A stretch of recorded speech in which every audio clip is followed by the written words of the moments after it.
आइए मैम।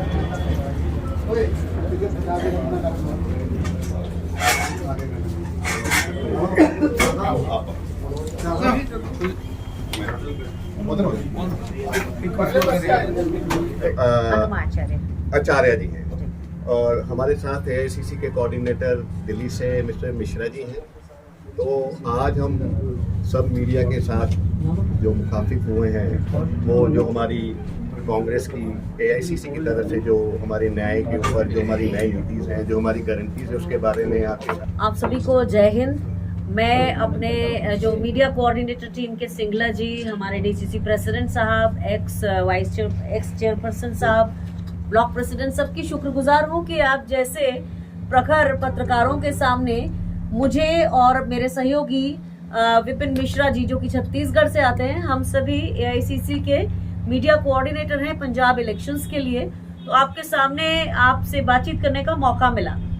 आप सबने कांग्रेस की न्याय पत्र के बारे में सुना जरूर है, लेकिन उसमें ऐसी बातें हैं जो केवल जनता के काम की है, केवल जनता का सरोकार है, और उसके अलग अलग न्याय की बातें हैं। जैसे सबसे पहली बात आती है युवा न्याय की, उसके बाद नारी न्याय की, किसानों के लिए न्याय की, श्रमिकों के लिए न्याय की, और हिस्सेदारी न्याय की। लेकिन आज जो मेरा खास मकसद है, जिस एक न्याय के ऊपर फोकस करना, वो है युवा न्याय। और युवा न्याय इसलिए भी कि भारत की सेनाओं के साथ एक बहुत बड़ा अन्याय हुआ। अग्निपथ जैसी योजना लाकर न केवल हमारी सेनाओं के साथ अन्याय हुआ, जो देश का युवा है, जिसमें पंजाब के बहुत से लोग जो हमारी टीम में होते थे, उन जैसे लोगों के लिए भी बहुत बड़ा अन्याय है। तो मैं खास तौर पे इन्हीं बातों पे विस्तार से बात करूंगी कि जैसे आप जानते हैं सीएमआई का डेटा जिसके ऊपर हम सब भरोसा करते हैं, उसके हिसाब से 45 साल में सबसे ज्यादा बेरोजगारी है। बेरोजगारी का अर्थ क्या है? रोजगार का अर्थ क्या है? रोजगार यानी कि कोई ऐसा काम जिसको करने से या तो हमें वेतन मिले या हमें मुनाफा हो। तो उसमें जो लोग अपना रोजगार करते हैं, जिनका अपना व्यवसाय है, वो भी रोजगार में आते हैं। लेकिन जो इंटरनेशनल लेबर ऑर्गेनाइजेशन का डेटा है, वो ये बताता है हमको कि अगर किसी को एक हफ्ते में 1 घंटे का भी ऐसा काम मिला जिसमें उसको पेमेंट हुई है या उसको मुनाफा हुआ है, तो उसे रोजगार कहेंगे। तो आज जो बेरोजगारी की दर है, वो लेटेस्ट अगर हम अप्रैल की देखें तो 7.64 है। इसके पिछले महीने में 8.1 के ऊपर चली गई, यानी कि ये 45 सालों में सबसे खराब डेटा है। ऐसा क्यों हो रहा है? भारत में क्या इन्वेस्टमेंट नहीं आ रहा? आ रहा है इन्वेस्टमेंट, लेकिन वो इन्वेस्टमेंट किस चीज में आ रहा है? वो जिसमें कैपिटल इंटेंसिव काम होते हैं, जैसे कि फार्मा इंडस्ट्री हो गई, जैसे कि स्टील बनाने वाली जगह हो गई, जहां पे सारा काम मशीनों से होता है। तो इसमें लेबर को कोई फायदा नहीं होता है। इन्वेस्टमेंट भी जो होता है वो उस तरफ होता है जिससे लेबर को कोई फायदा नहीं हो रहा है, और हमारी अर्थव्यवस्था में किसी तरह की कोई चीज अंदर आ नहीं रही है। आपने सुना होगा कि हमारे देश में पहले मैन्युफैक्चरिंग सेक्टर में जो जॉब थे वो 18% तक हमारा मैन्युफैक्चरिंग सेक्टर रहता था। पिछले काफी समय से वो 13% से ऊपर जा नहीं पा रहा है, क्योंकि जो किसान होते हैं, जो खेती से रिलेटेड जो मजदूरी होती है, वो एक हाई पे ग्रेड में नहीं मानी जाती है। ज्यादा पे करने वाला वो जॉब नहीं होता है, जबकि मैन्युफैक्चरिंग सेक्टर जब बढ़ता है तो वहां से लेबर को वहां मिलता है। अच्छा, दूसरी चीज ये है कि जो हमारी सरकारी नौकरियां हैं, वो तो आप जानते हैं 30 लाख पद खाली हैं, ये सब जानते हैं। उसमें शिक्षकों के बहुत सारे पद खाली हैं, ये भी लोगों को मालूम है। तो कुल मिला के जो हमारा रोजगार न्याय है, युवा न्याय है, वो इसी पर फोकस है। पहली चीज जो हमारा न्याय पत्र कहता है वो ये कहता है कि हम जो 30 लाख पद हैं उसे भरेंगे, सरकारी पद है उसे भरेंगे। एक जगह हम ये भी कहते हैं कि उसमें से 50% हम महिलाओं को देंगे। तो जो महिला वर्क फोर्स है उसको बढ़ाने की भी बात है। इसी के साथ साथ में एक बात जो हमने कही है, जो सबसे इम्पोर्टेंट है, वो ये है कि हम हर युवा को जो ग्रेजुएट होगा, 25 साल से कम का होगा, या उसने दूसरी कोई टेक्निकल क्वालिफिकेशन, रिकॉग्नाइज्ड क्वालिफिकेशन ली है, तो उसको हम उसके जीवन का पहला जॉब, पहली नौकरी पक्की करेंगे। यानी कि उसको एक अप्रेंटिसशिप का कानून लाकर उसे वो नौकरी दी जाएगी। और इसके लिए कांग्रेस ने लगभग 20 दिन पहले एक कैलेंडर भी जारी किया है, जिसमें हम सरकार बनने के बाद से जून से शुरू करके पहले उसकी परीक्षा, उसके बाद उसके इंटरव्यूज, उसके बाद स्क्रीनिंग, ये सब अपॉइंटमेंट लेटर मिल जाएगा। अब इसी से रिलेटेड एक बात आती है, भर्ती भरोसा से रिलेटेड, कि पिछले 7 सालों में 70 बार पेपर लीक हुए। आप सभी जानते हैं, जब हम अपने सपने के करीब पहुंच रहे होते हैं और उस समय अगर ये पता चले कि जिस एग्जाम को हम 5 साल से तैयारी कर रहे हैं, या 3 साल से तैयारी कर रहे हैं, या 2 साल से तैयारी कर रहे हैं, उसका पेपर लीक हो जाता है। अब आपको एक चीज और बता दूं इसी के साथ जुड़ी हुई, कि मैं मध्य प्रदेश से आती हूँ। मध्य प्रदेश का व्यापम घोटाला आप सबको मालूम है। व्यापम क्या था? पेपर्स लीक करके एडमिशन देना प्रोफेशनल कॉलेजेस में, या पैसे लेकर एडमिशंस देना। और आपको पता है 40 से ज्यादा उसमें रहस्यमयी मौतें हुई, लोग अदालत तक पहुंच नहीं पाए, और जो उसके विसल ब्लोअर्स थे उनके ऊपर अलग अलग तरीके से सरकार ने अत्याचार किए। तो भारतीय जनता पार्टी की सरकार एक तरफ पेपर लीक होने के कारनामे पिछले 10 सालों में पहली बार इतने ज्यादा सुनने को मिले। पहले कभी एकाध होता था, और जो बहुत दिनों तक हमारी बातचीत होती थी कि नहीं पेपर लीक हुआ। इस सरकार में बार बार पेपर लीक हो रहे हैं। इसके साथ जुड़ा हुआ क्या मुद्दा है? शिक्षा। भारतीय जनता पार्टी की सरकार और दूसरी ऐसी सरकारें नहीं चाहती कि लोग एक एजुकेशन का लेवल पाएं जहां से वो एनालिसिस करना शुरू करें। तो मेरे अपने प्रदेश की बात करूं तो 29,000 स्कूल बंद हो गए वहां पर पिछले 10-12 सालों में। तो एक लेवल तक आपको शिक्षा ना मिले, और अगर शिक्षा का एक ही जरिया हो, वो हो प्राइवेट स्कूल, जिससे आपके पॉकेट से पैसा जाए, प्राइवेट लोगों का फायदा हो, लेकिन सरकारी स्कूलों के हालत खराब होते जाए।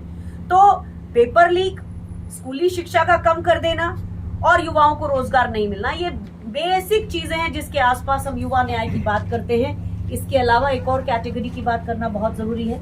आप सब आजकल खाना मंगाते हैं जोमेटो से, स्विगी से, यानी कि कोविड के बाद से ये एक कैटेगरी जो लेबर्स की, जो युवाओं की है, जिससे नौकरी मिलती है, वो है गिग वर्कर्स। और ये गिग वर्कर्स, मान लिया बीमार हो जाए, मान लिया डिलीवरी के समय एक्सीडेंट हो जाए, तो उनके लिए क्या, उनको किस तरह से प्रोटेक्शन मिलेगा? कोई प्रोटेक्शन की बात नहीं करता। ओला उबर के ड्राइवर्स हैं, कौन इनके प्रोटेक्शन की बात करेगा? तो कांग्रेस ने जो हर वर्ग को साथ लेकर चलती है, गिग वर्कर्स के लिए भी ये एक बात रखी है सामने अपने न्याय पत्र में, कि इनका जो नौकरी के टर्म्स एंड कंडीशन होंगे वो इनको प्रोटेक्शन देने वाले होंगे। इसके अलावा इनको जो स्वास्थ्य सुविधाएं हैं वो भी मिलेंगी। ये बात हो गई गिग वर्कर्स की। अब बात हो गई 40 साल से नीचे का ऐसा व्यक्ति जिसको जॉब नहीं मिली और वो अपना स्टार्टअप शुरू करना चाहता है, तो उसके लिए कांग्रेस ने एक 5,000 करोड़ का स्टार्टअप फंड अलग से केटर किया है। ये सारी चीजें जब कांग्रेस की सरकार बनेगी तो युवा न्याय के तहत ये सब कुछ मिलेगा। अब वो मुद्दा जिस पे मैंने सिर्फ शुरू में थोड़ा टच अपॉन किया था वो है अग्निवीर। अग्निपथ स्कीम भारतीय जनता पार्टी की सरकार लेकर आई।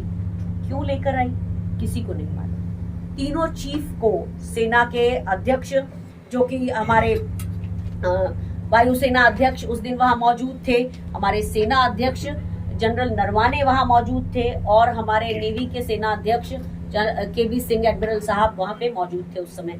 इन सब ने उसकी तारीफ की थी। लेकिन आज जब जनरल मनोज नरवाने की जो किताब आती है सामने, जिसके ऊपर 4 स्टार्स ऑफ डेस्टिनी नाम की किताब, जिसके ऊपर सरकार ने इस इलेक्शन तक का बैन लगा दिया, उसमें साफ लिखा है कि अग्निपथ स्कीम को सेना के किसी व्यक्ति को पसंद नहीं थी, पहली चीज।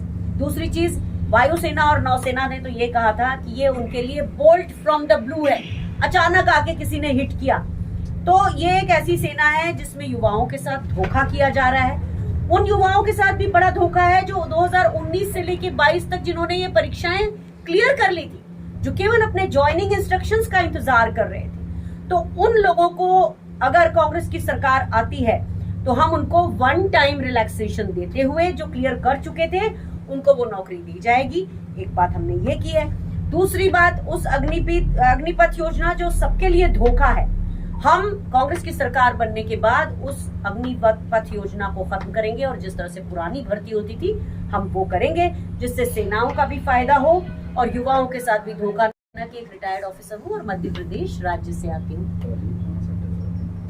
हाँ, मैं दरअसल आज हमने इसको 2 ही जगह पर सीमित रखा है, जो हमारा युवा न्याय है उसके ऊपर।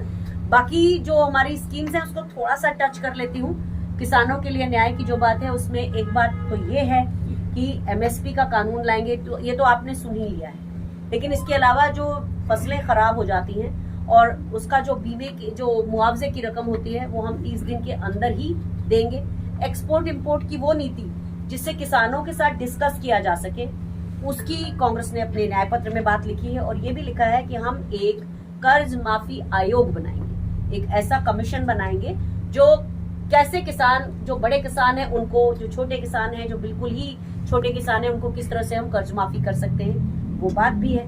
मैंने नारी न्याय के समय ये टच किया था कि जो हमारा 30 लाख पद की भर्ती होगी उसमें 50% महिलाओं को आरक्षण मिलेगा।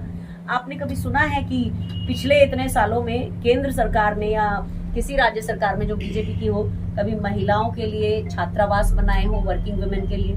ऐसा कभी नहीं हुआ। ये भी जो छात्रावास थे ये हमेशा कांग्रेस की सरकारों ने ही बनाए हैं, हर राज्य में बनाए हैं। तो ये हमारे जो छोटे छोटे मुद्दे हैं, खास तौर पे फोकस अग्निपथ पर है, युवा न्याय पर है, और उसके अलावा बाकी न्याय के बारे में भी आप मुझसे कोई सवाल पूछना चाहें तो जरूर पूछ सकते हैं।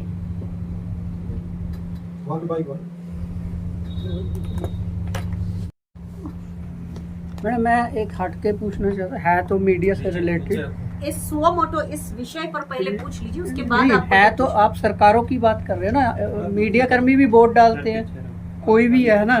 मैं पीछे जैसे जो छोटे लेवल पे मीडिया कर्मी काम करते हैं, पूरा काम वो करते हैं, पीछे किसी मीडिया कर्मी की डेथ हो गई थी, उसके छोटे 2 बच्चे थे, तो सरकार ने कोई मदद नहीं की उसने सारी, उसके बच्चों के लिए मीडिया वालों ने अपनी तरफ से 30-35 हज़ार इकट्ठा करके दिया, लेकिन सरकारों ने उनके लिए कोई स्कीम नहीं, कोई लागू, कुछ ऐसा कुछ कर रही है? आपके सवाल का बहुत स्वागत है, बहुत अच्छा सवाल है।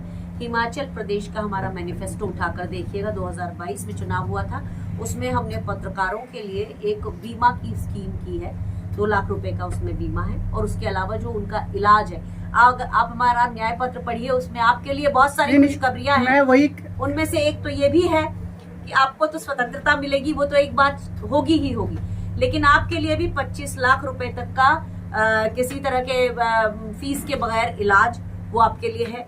और उसके अलावा भी उसमें अलग से विस्तार से दिया है हमारे न्याय पत्र में पत्रकारों के लिए बहुत सारी ऐसी स्कीम्स। नहीं, मेरा सवाल ये है, जैसे एक्रीडिटेशन है या येलो कार्ड है, जो वैलिड है उनके लिए ये स्कीम है, जो आम जो मेहनत कर रहे हैं उनका तो कार्ड ही नहीं बनता, जो सिफारशी लोगों का बनता है ज्यादातर, जो कांग्रेस इस उनके लिए में, क्या कर रही है सर? इस मामले में कांग्रेस, आप अगर एक बिना एक्रीडेशन वाले का पत्रकार है तो भी आपको 25 लाख तक का मुफ्त इलाज की सुविधा तो रहेगी ही रहेगी, वो तो अपने जगह कायम है, वो आपके लिए भी है और वो एक्रीडेशन वाले पत्रकार के लिए भी है।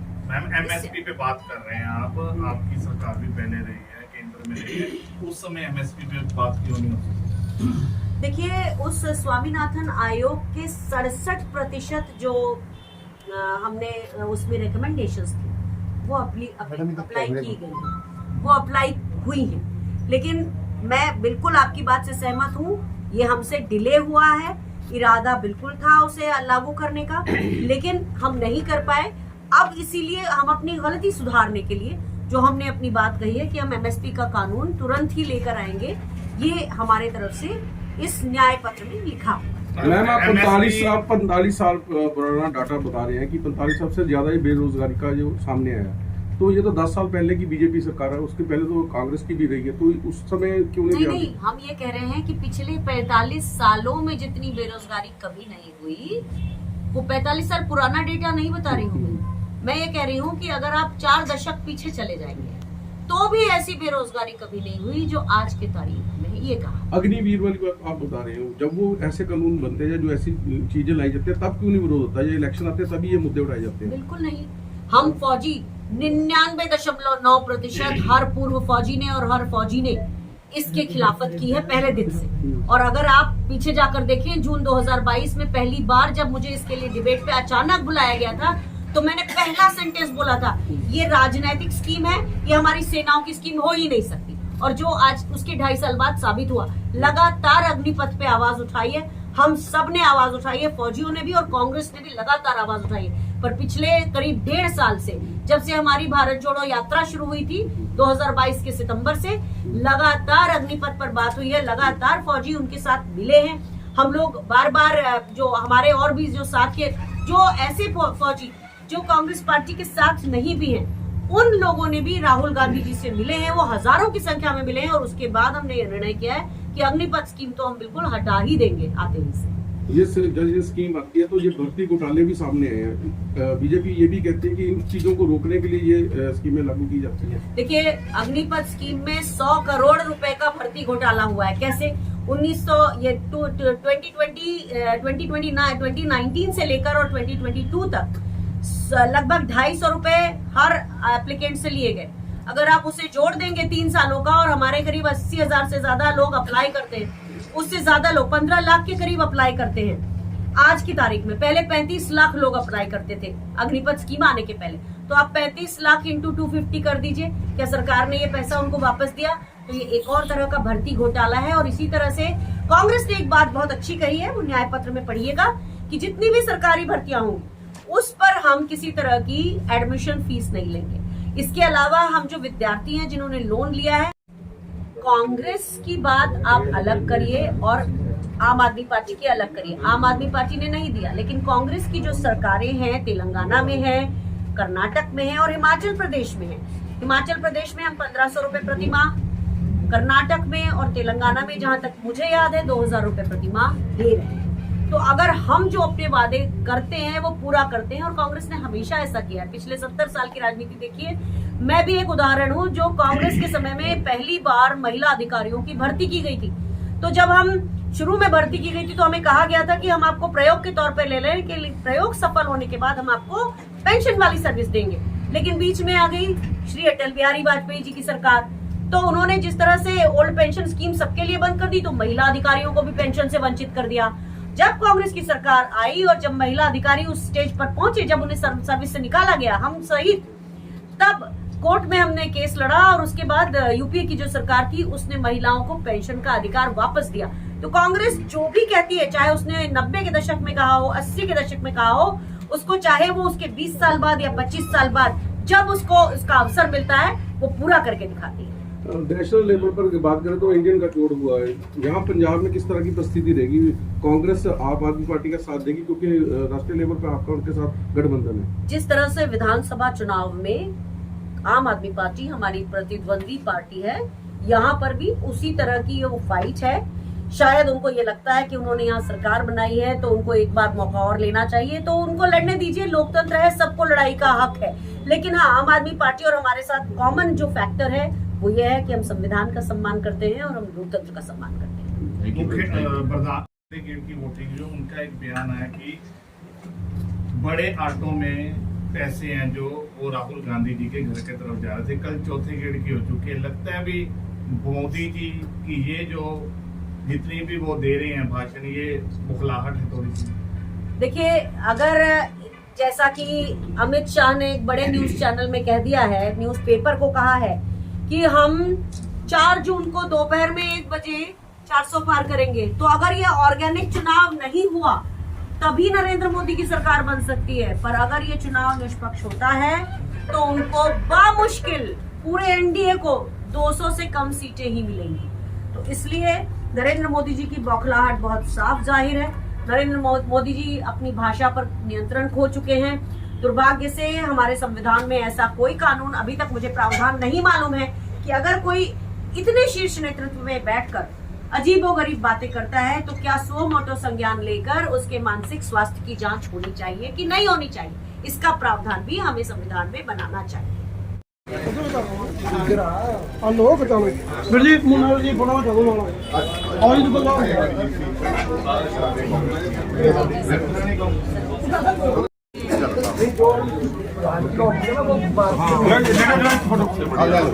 एक मिनट साइड